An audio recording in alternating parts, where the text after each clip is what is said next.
Now, towards the end of every year, there's a problem that cripples normalcy in France. Last year, it was the Yellow Vests movement. This year, it's the protests by workers.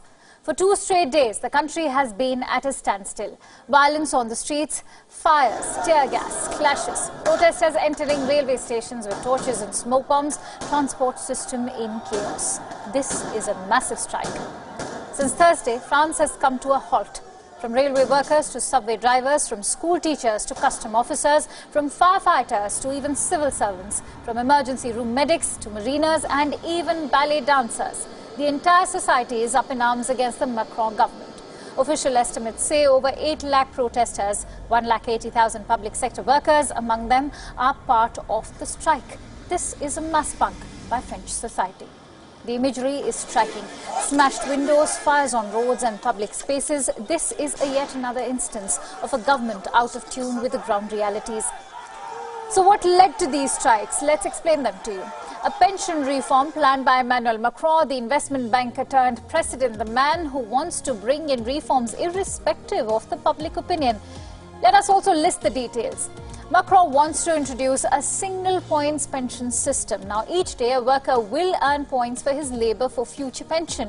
Why is this wrong? Right now, there are 42 different pension schemes for different sectors. The next aspect is the retirement age. France has the lowest retirement age among OECD countries, 62 years.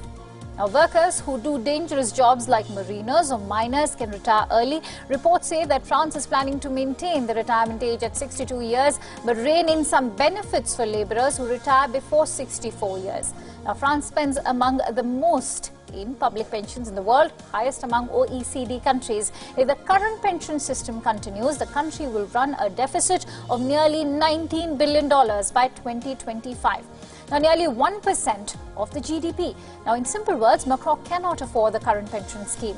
But there is a strong reason for workers to be angry. Unions are strong in France. The workers and the unions will lose their say on pension contributions and benefits. People will be required to work longer. Macron's plans will dismantle the social model of France. That social model provides the safety net for old people and the unemployed in the country. So what's next? France's Prime Minister says that the government is ready for concessions. The government plans to bring a grandfathering clause which will make the law affect workers who join the workforce after 2025. But it is not ready to back down on the points-based system.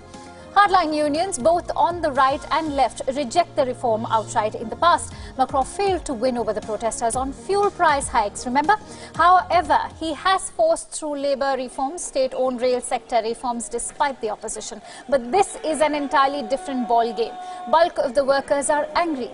Macron's actions may not be entirely wrong. For sure, reforms are needed, but the protests show that workers, their needs and concerns were not taken into consideration at all while planning such reforms.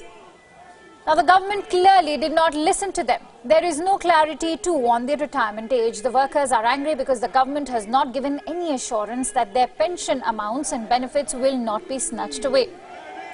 The protests look set to continue. They have forced the government on the back foot today. The trade unions will be meeting to decide the next course of action.